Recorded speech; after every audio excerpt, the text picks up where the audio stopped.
የኢትዮጵያ ሀገራዊ ምክክር ኮሚሽን ሐምሌ 8 2018 ዓ.ም 4000 የሚጠጉ ከተለያዩ የማህበረሰብ ክፍሎች የተውጣጡ ተወካዮች የሚሳተፉበትን ሀገራዊ ጉባኤ በአዲስ ኮንቬንሽን ሴንተር ለማድረግ ማቀዱን አስታውቋል። የምክክር ጉባኤው በዋናነት የሚካሄደው በአዲስ ኢንተርናሽናል ኮንቬንሽን ማዕከል ውስጥ ነው።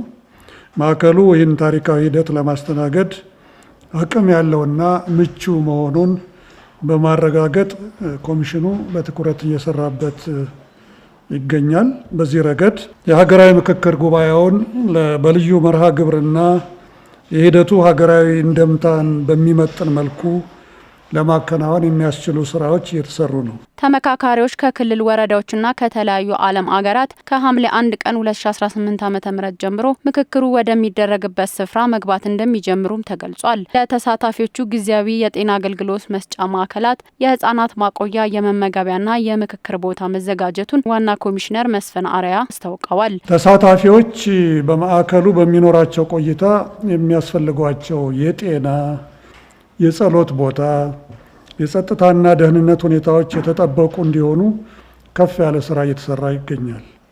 ታዳጊ ህፃናት ልጆች ያሏቸው ሴት ተሳታፊዎቻችን ልጆቻቸውን በመረከብ የሚያቆዩባቸው የህፃናት ማቆያ ቦታዎች በባለሙያና በግብአት እንዲሟሉ ተደርገዋል። ለተሳታፊዎቹ ከጤና ሚኒስቴር ጋር በመተባበር ንጽህናውን የጠበቀ የመኝታ አገልግሎት በተለያዩ ተቋማት መዘጋጀቱ የተነገረ ሲሆን የትራንስፖርት አገልግሎትም ከትራንስፖርትና ሎጂስቲክ ሚኒስቴርና ከክልል ትራንስፖርት ቢሮዎች ጋር በትብብር ተዘጋጅቷል ሲል ኮሚሽኑ አስታውቋል። የመኝታ ቦታዎች ለሁሉም የሀገራዊ ምክክር ጉባኤው ተሳታፊዎቻችን ምቹና ደህንነታቸው የተጠበቀ መሆናቸውን የማረጋገጥ ተግባር ተከናውነዋል።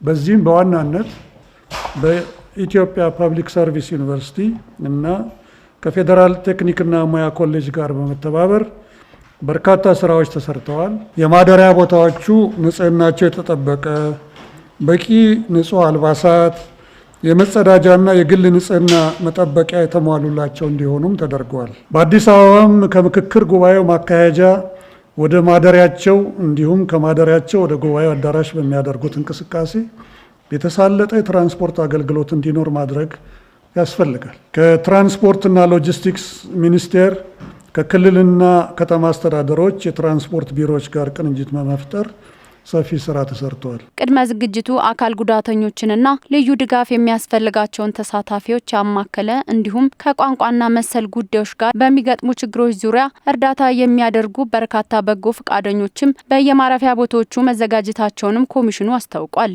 ለአካል ጉዳተኞች፣ ለአቅመ ደካሞችና ልዩ ድጋፍ ለሚፈልጉ ተሳታፊዎች የተመቹ እንዲሆን ለማድረግ አቅም በፈቀደ መጠን በልዩ ትኩረት እየተሰራ ነው። የተመካካሪዎችን ደህንነት ለመጠበቅ ኮሚሽኑ ከፌዴራልና ከክልል የሰላምና ጸጥታ ቢሮዎች ጋር በመተባበር የጸጥታ ሁኔታዎችንም ለመከታተል የቅድመ ዝግጅት ስራዎች መሰራታቸውን ዋና ኮሚሽነር መስፍን አርአያ የሀገራዊ ምክክር ጉባኤውን ለማድረግ ኮሚሽኑ የደረሰበትን የመጨረሻ የቅድመ ዝግጅት ምዕራፍ አስመልክተው በሰጡት ጋዜጣዊ መግለጫም አስታውቀዋል። የተሳታፊዎች ጸጥታና ደህንነት የተጠበቀ እንዲሆን ከፌዴራልና ከክልል የጸጥታ አካላት ጋር በመቀናጀት ውጤታማ ተግባራት እየተከናወኑ ነው። ኮሚሽኑ ተመካካሪዎች ወደ አዲስ አበባ በሚገቡበት ጊዜ ሁሉም የበኩሉን በጎ ትብብር እንዲያደርግም ጥሪ አቅርቧል።